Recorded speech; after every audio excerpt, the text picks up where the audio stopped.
Everyone's asking what's going on in the Northern Colorado real estate market. Well, tell you what, there is a lot happening, but before we freak out about changes in the market and all that, let's look at the actual data. So I'm going to look at the most recent data for Fort Collins, Colorado, and I'm only going to look at residential detached single family homes in this video. Now, my name is Andy Hawbaker. I'm a licensed realtor with 8Z Real Estate in Northern Colorado. You can always hit me up at my website, which is andyhawbaker.com.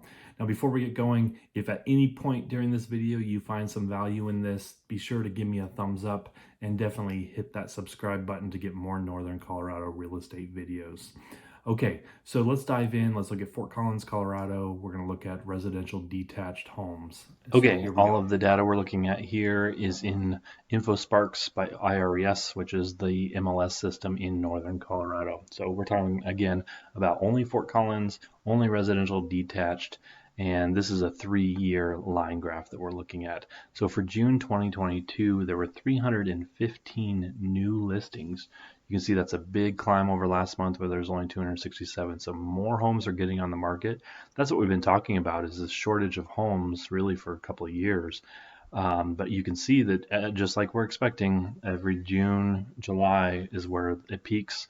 So last year was a little bit short in the springtime, and now we're seeing that normal seasonality that we would expect. So 315 new homes on the market.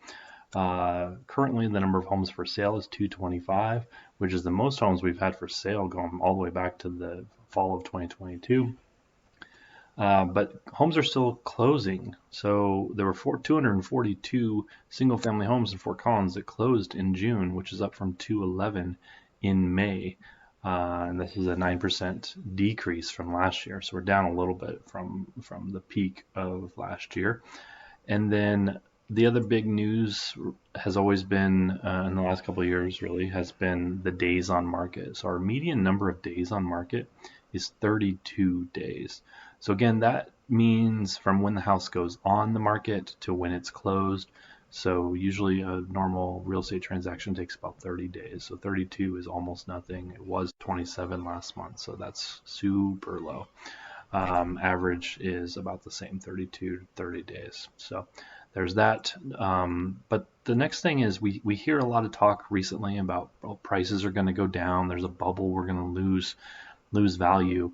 Data is not showing us that at all. We saw that the median sales price for May of 2022 was $640,000. It's $650,000 in June. So the median sales price went up $10,000 in the last month, and we're seeing it still, has been on a pretty solid increase there. Even if we look at it as an average instead of the median, the average sale price is 720. So there's a lot of those high-end homes that throws off that average. That's why I look at the median first. 720,000 over 707 last month. So still, home prices are rising. So the other big news piece has always been the percentage of asking price to list price. So basically, this has peaked in April of 2022, where on average the sold price was almost 106% of the asking price. That means 6% above the asking price is what houses were closing at. Now that has dropped a little bit in May, and then in June we are down to 101%. So you might still want to offer the full asking price or just slightly above the asking price, but it's not going to be the norm that you're going to have to go, 6-7% above. So that was kind of average, and median is about the same in that case. So let's see. And then the month supply, let's look at this. So this is a good thing that there are more homes on the market. People are looking at this and kind of freaking out, thinking that homes are sitting on the market for more time, and then that's a signal that the market's not doing well, or that it's not a good time to sell your home. If you look at the number of homes that are on the market, we currently have 1.2 months supply versus last month only 0.8 months. So that means in less than a month, every house on the market, there's enough demand to buy every house on the market in less than a month. Now we're just over a month. It's considered a seller's market, anything less than 5 months of inventory. So that means that it's still a very hot seller's market. The sellers are still in charge, although things are swinging a little bit in the buyer's favor.